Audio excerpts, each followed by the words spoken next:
Good morning. Good morning, Sunnyvale. Good afternoon. Good evening, colleagues at other NetApp location. My name is Ramin, Elahi, and I want to welcome you to this Engineering Tech Talk on fog computing.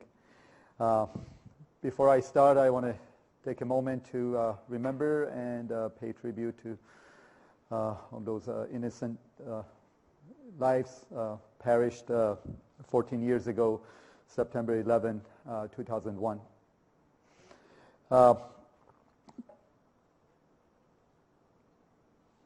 So here's the agenda for today's talk.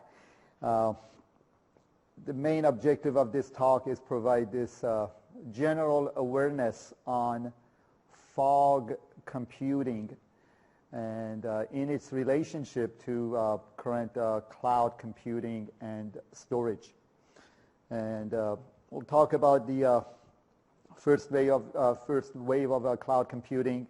Talk a little bit about the Internet of Things, which evolved to Internet of Everything. See how fog computing can help. And as we are going to define the fog computing, it is an extension of cloud computing and storage to the edge of the network. And we'll see that what are the offering solutions that NetApp, collaboration with Cisco in the area of FlexPod, is to offer. And definitely we'll have some time to do a Q&A at the end. Well, I'm sure you've seen this slide in the past. This will reveal the today's technological trends in our industry, and we have, and here at NetApp, we have a variety of different solutions and offering in every one of these trends. Now, very related to what we are going to be talking about today, we have talking about the cloud. Many different solutions for data analytics and mobility, and we'll see that how our solution satisfy these trends. Another slide that you have seen, or the derivatives of it, talks about the reality at today's data center and the rapid growth as far as the number of the devices, hardware, software, amount of the users that are doubling and tripling, and in the case of the data, and this data explosion is mainly due to this social media, mobile devices, and variety of this different devices that are generating lots of data. And many companies over the years decided that, well, they really cannot maintain that much growth within their premises, and they've decided over the last 10 years to place many of their resources, hardware, software, on the cloud. So every one of us at the personal level to the corporate level, we have lots of stuff, resources on the cloud today. So the first wave of the cloud that we all can relate to is that many devices, some devices like our desktop or printers, some mobile devices like our cell phone, and some very smart sensors are connecting to the cloud, transmitting, receiving data to and from it. So that was the first wave of the cloud that we have lived through. And the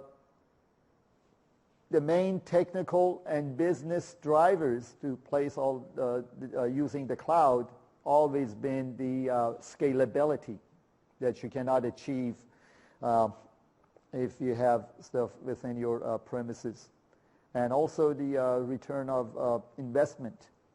So So through using virtualization, we can achieve performance, we can achieve redundancy. Also, the cost of owning the hardware and software on-prem is definitely going to be cheaper having this stuff on the cloud. So over the years, these were the main characteristics of the cloud and the main drivers of putting some of our resources onto it.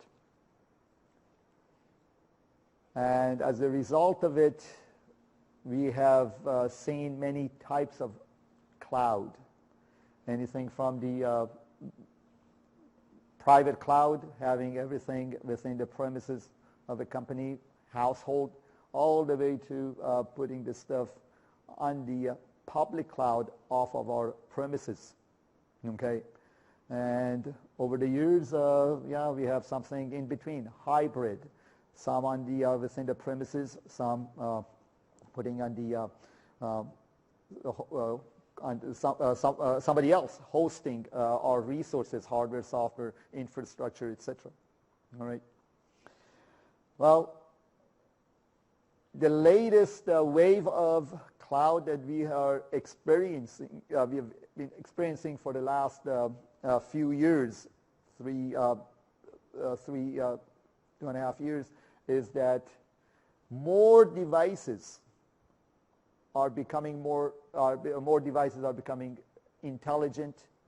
More devices are having some sort of a sensor, some sort of an interface and connectivity to the cloud. And as the result, you will see sensors from the oil rig. You'll see sensors from all these jet engines, devices throughout the laboratories, cameras, security cameras, the traffic lights. Some devices like that are generating data onto the cloud. So more and more devices are getting connected to the cloud, and that is the concept of Internet of Things. Okay? And looking in the future, going forward, some of the some companies in the forefront, Cisco, has predicted that eventually by 2020, in 5 years, the number of the smart devices worldwide would be about 50 billion. So right now we can relate to that at the personal level. Every one of us at least has a smartphone. We have these Fitbits, we have an iPad, we have a desktop. We have many mobility devices. Even our credit card with these smart chips on them, they're all considered as a device. Or later on we shall call them an object that is connected one way or the other to the cloud, sending and receiving data to and from it. And interesting enough, the world's population in 2020 would be only what? 7.6 billion. But we are anticipating 50 billion devices eventually going to be connected and communicating with each other with the cloud. So it's mind-boggling. It is a huge number. And as you can see that every piece of every object potentially can talk to the cloud. Even a pet with a sensor, sensors placed under their skin for tracking. Anything and everything can be connected to the cloud.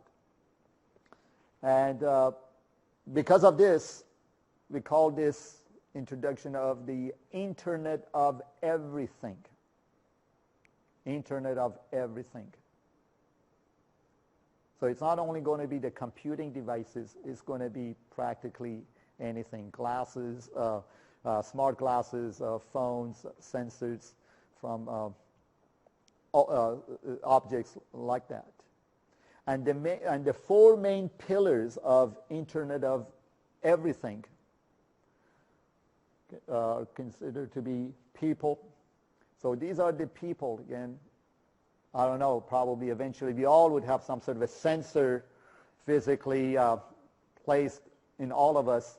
But until then, it is us, people, that are looking at these data reports generated by all these devices. So one of the main pillars of Internet of Everything is people. The other one is the data. Well, data is the main currency in today's world. This is the data, after all, that goes back and forth, going from one node to the other, that constitute this Internet of Everything. And processes. So it is the process that will dictate what information should go to the cloud, what information should be routed, directed to certain people. So there should be some sort of a process in this Internet of Everything. Are we going to be looking at every data that gets generated by every node?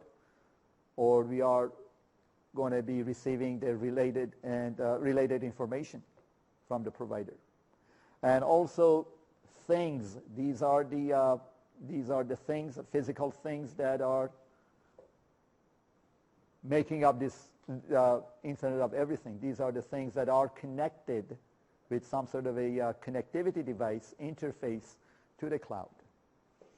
So that is the basics of the main pillars of Internet of Everything moving forward. So as you can see, with all these even with today, with less number of the objects, devices connecting to the cloud, won't you agree that we have these type of challenges and issues that we need to address? Obviously, there are too much data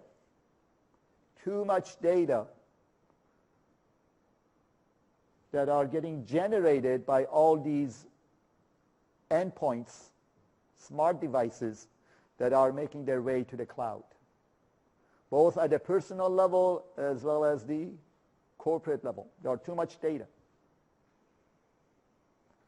Also, latency could be an issue. In some applications that are using the cloud for their storage, for their compute analytics, sometimes the latency is too high to get the information, answers, analytics back. Some applications cannot work well with that much latency. And that's mainly due to the cost of the transport.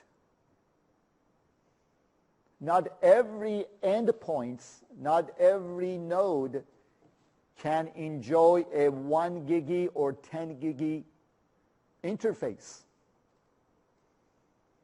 to the cloud, where the data is being stored, processed, etc. Probably this is something that you haven't heard a long time. In some cases, a node in the middle of the oil rig or the middle of the nowhere has to communicate with the cloud through satellite links. Could be very expensive. And in some cases, probably they have to use what? Public network. And now we're talking about a word that you haven't heard for a long time, going over to using baud. Remember those days of what, the 2400 baud or 9600 baud modems, printers, terminals, serial transmission? Yeah, in some cases it is impossible to get fast connection. And if you want to get a fast connection, it would be very expensive. And another major challenge with the cloud, sending everything to the cloud, is that not enough resiliency, not a whole lot of robustness, and high availability. Okay? So these are some of the challenges of cloud computing today, even with the many devices, limited devices that are connecting to it. So this is where fog computing, fog technology can offer some help. So fog computing is a paradigm that extends the cloud computing and services to the edges, to the edge of the network. Again, it's not a three-letter acronym. Fog in relation to fog, just like a truly fog, in relationship to the cloud. So it provides data, compute, and storage, and the application to the end user, which is very closer to the end user than the cloud, the resource at the cloud. And this is a good graphic to illustrate this concept of the fog, which sits closer, which is a service that is closer to the endpoints than the resources that are sitting somewhere in the cloud far removed from these nodes.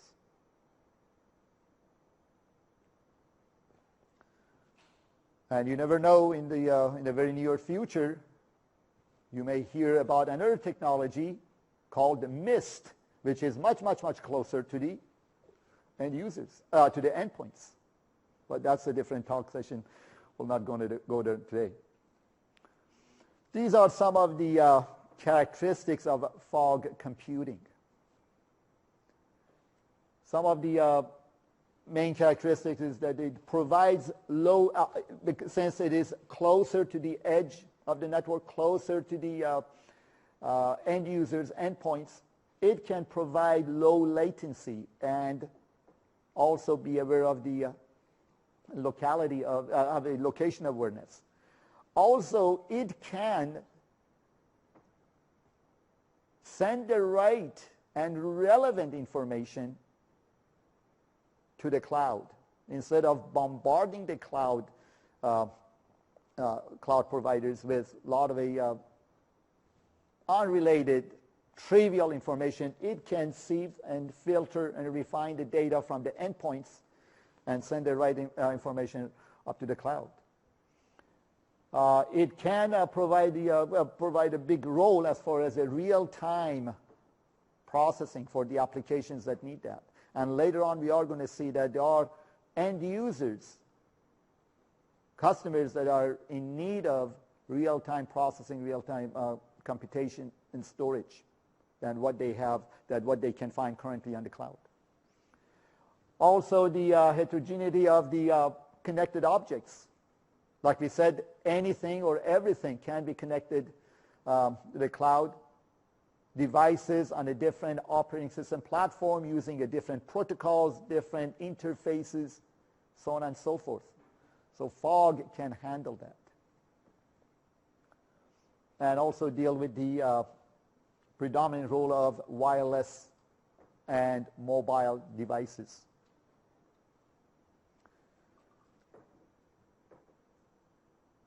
Here's the hierarchy of fog computing architecture. On the top, you'll see your standard traditional data center that inside the providing that the cloud providers provide as far as the storage, compute, analytics. And on the bottom, we have our devices, endpoints, smart devices that are generating some sort of a data. So traditionally, the data flows up from the objects, smart devices for compute and storage to the cloud, north-south type of a communication. And obviously, at the cloud level, you have all the intelligence, all of the processing power, storage, and compute resources. So the brain traditionally remained on within the cloud. And the question here is whether or not do we need smarts, additional resources, processing power, intelligence at the end devices, making these smart objects smarter? Well, the answer is could be yes, but as soon as you did this, you just jacked up the price of these smart objects. And especially in a matter of few years when you could have 50 billion of these objects, are you going to have putting these multi-core processors and giga and terabytes of storage attached to these devices, smart devices, on your cell phone, on your Fitbit, iPad, credit card sensors? Well, these are some of the challenges if you want to put when we're trying to push up intelligence up toward the cloud, like the way that we do it today. We talked about the latency requirements. We know that in many oftentimes the cloud cannot provide real-time responses, compute, storage, analytics. There's not, because of the geographical diversity, we could have a limited network bandwidth. And the reliability, redundancy, robustness, oftentimes it's not there. Or if it's there, it's at a very, very, very high cost. Depends on what kind of service do you have, what kind of SLA do you have. So this is how the fog can help closer to these end devices, closer to the edges. You would have fewer network hubs, and data is located. I mean, we have this locality awareness by these fog nodes. They can provide more intelligence, more computing, and storage closer to the edge of the network, closer to the endpoints. They can provide faster and better failover and redundancy closer to the endpoints. And analytics, the required analytics that is needed to, that's the whole objective of the analytics, is to extract that monetary value from this huge amount of data. So that can be done faster based on the more relevant data closer to the edge, closer to the endpoints. So this is a challenge when we are trying to send too much data up the stack, be processed at currently at the cloud level. And if we want to make our endpoints, smart devices, smarter, then we would have another sets of challenges and issues, concerns that we have to deal with. Well, the endpoints, the smart devices, for example, like a cell phone or these sensors, etc., they all have some sort of a physical and functional constraints. Physical, they do not, I mean, they require some good, if you want to add more intelligence to it, they require some good amount of the energy, power. All of these endpoints, they have a limited amount of the power and energy currently. And also they are very small, and also they are not very good to the environmental changes like temperature, like heat, absorbing shocks and all that. And also the technical and functional constraints, shortcomings, that the throughput is limited. Processing, compute, and storage also very limited. and also talking about the security. What would happen when you put all of these smarts, intelligence on these endpoints, and one of these endpoints gets stolen? Okay. So this is where fog can help, that provides you with more processing, more storage, more redundancy, and better physical and network security. So this is what the fog can help us. And here, in one slide, we'll go ahead and show you that how these fog nodes can save the day. But before we get to that, we'll talk about the data gravity.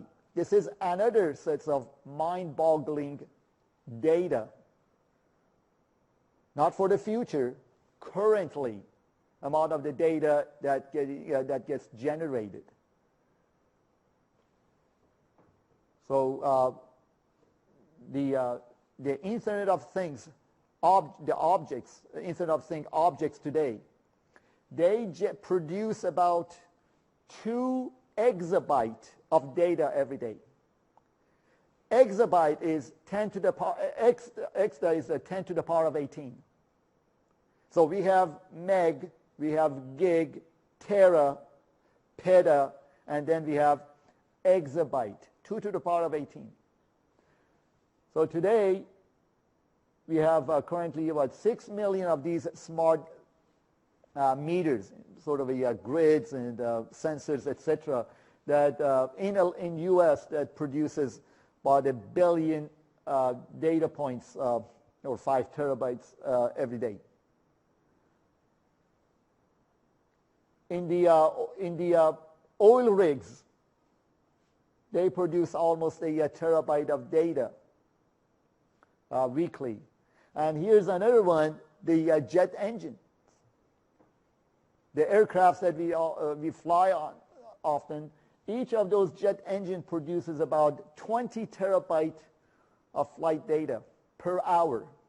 And you multiply by the number of these engines on each aircraft, multiply by the number of the aircrafts at any given time up in the air. How much data is getting generated? And for this last one, if you are relying on the cloud for the compute, storage, and analytics,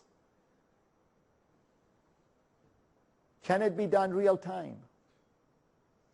Yeah, of course we can put some stuff up, generate some data, put it on the cloud for troubleshooting in the future. But there are some insights, some valuable information that we want to know about before something drastic happens. Can the current cloud storage and compute analytics help us with this much data at the current time? Well, these are all the use cases can validate this technology to have a fog computing. So as you can see over here at the center, at the core, you have the cloud, your traditional cloud resources. But closer to the endpoints, to the end smart devices, your sensors, your iPhones, your iPads, etc., you have these fog nodes distributed all over. So that's why we're talking about they have a good sense of location. And they can process and store and provide some sort of analytics for many or the subsets of these sensors, computers, nodes, etc.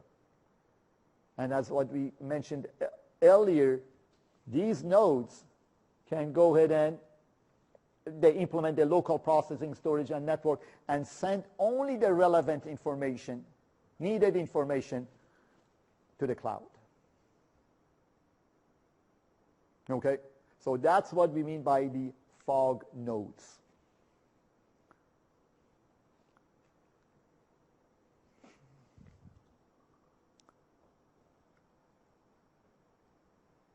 here's a model, the glance, proposed by Cisco. So Cisco is one of the industries that is in the forefront of this fog computing technology, and what they are proposing is that what the products that they currently have is that in this, we can depict it in this model, that any device and nodes can provide their local data to this platform, to their fog platform running on IOX.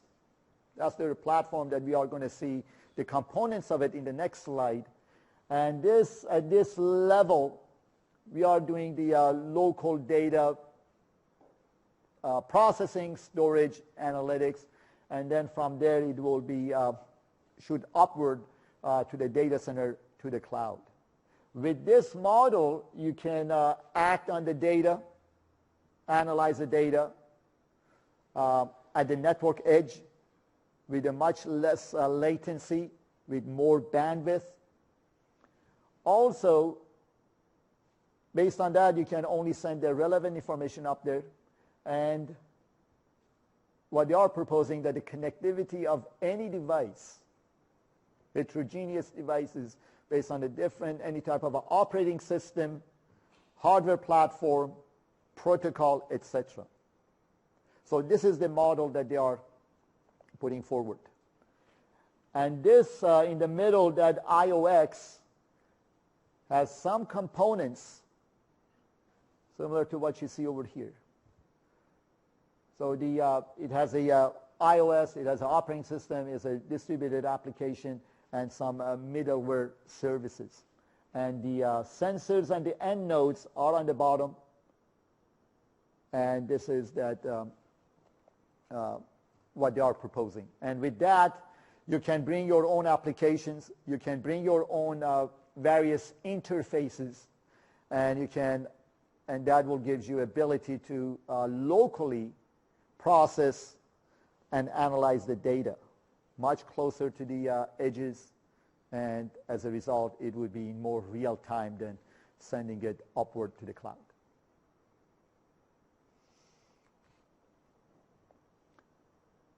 Talking about analytics, getting that insight and the wisdom from this terabytes and the petabytes and the exabytes of data that gets generated around the clock. How to get that, how to extract that monetary and financial value from all these data that we are collecting. All right. So again, on top we have the our analytic engines within our data centers currently, and on the bottom we have the sensors and these objects that are generating data around the clock, practically. So with the fog model, with the fog computing model, what you can do, we can go ahead and send the data volume from the edges after doing a correct refining and filtering, shoot it up to the cloud.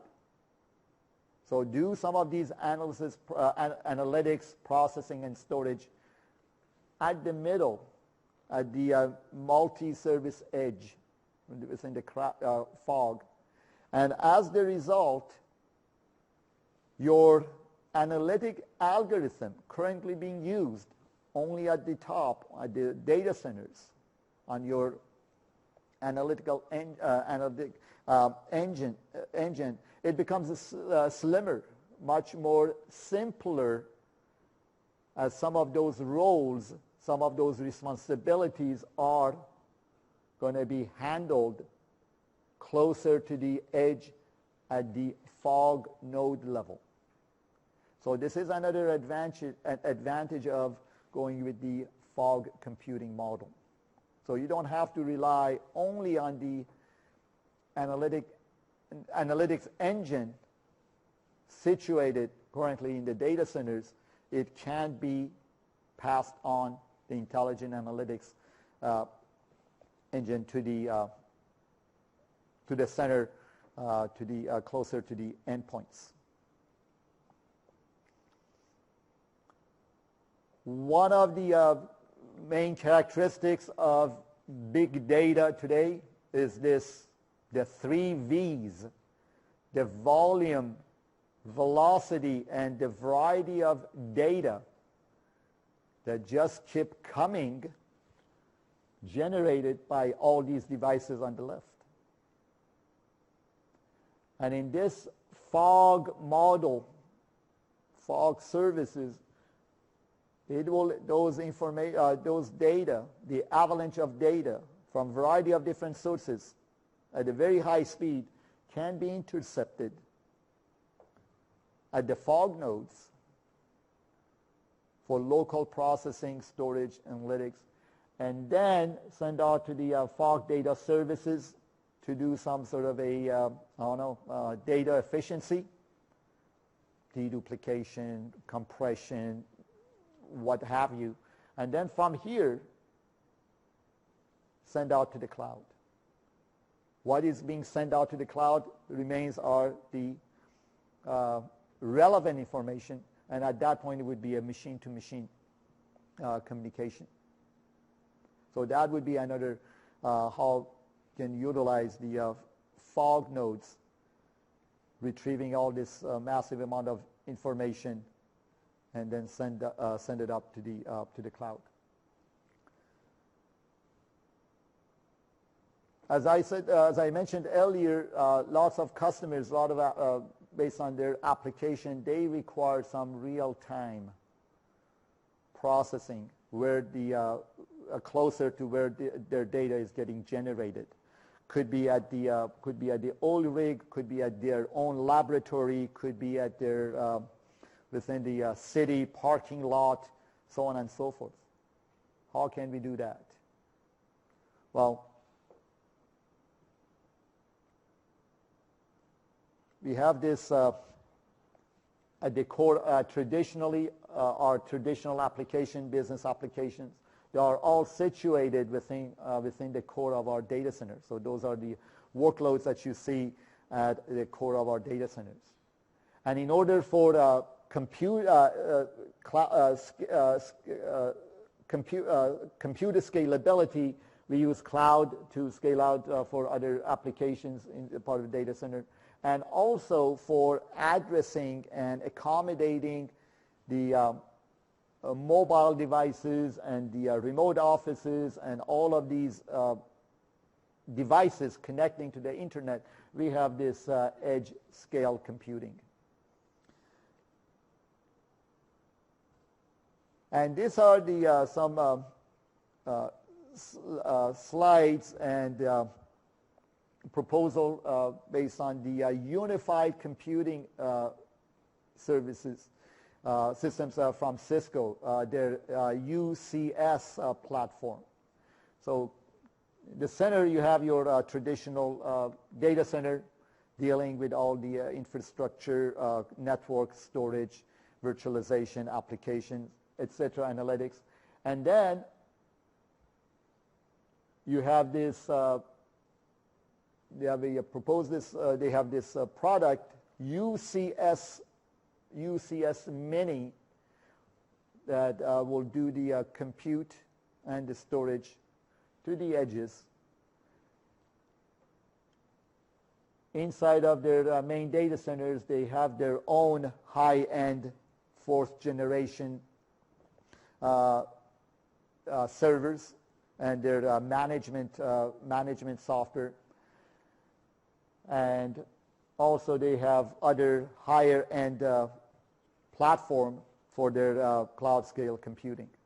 Now what we are concentrating on is on the left-hand side with respect to the US Mini, and this is, and like I said, it's all doing all the compute, networks, storage, virtualization, etc.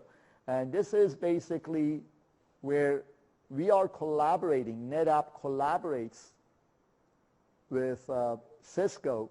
As you all know, we have this product called FlexPod, which is a data center on the wheel the entire compute, storage, infrastructure, all in a one single rack.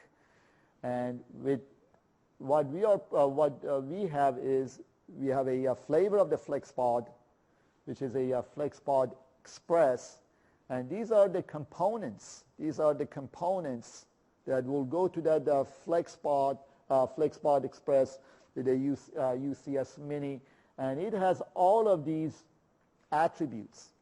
So potentially one of these FlexPod Express can be used as one of those fog nodes closer to the edge of the network, accommodating many devices. And as you can see over here, you have the within the FlexPod Express, you have the gigabit Ethernet, you have the fiber channel, and also the also it comes in the with the switch or the switchless configurations.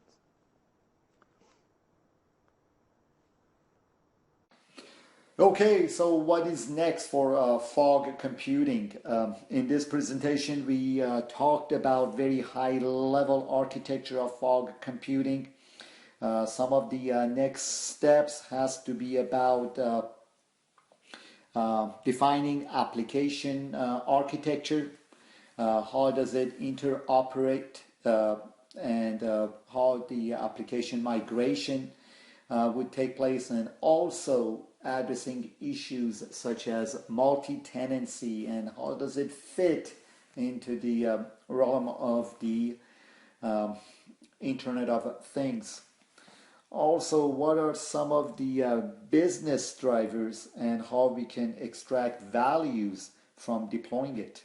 Thus far, deployment have been very limited by implementing more.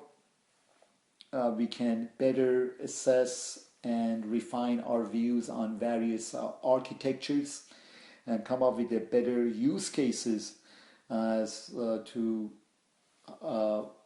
where and how fog computing can exhibit its values. Hope to see you in another Tech Talk series. Have a good afternoon. Thank you.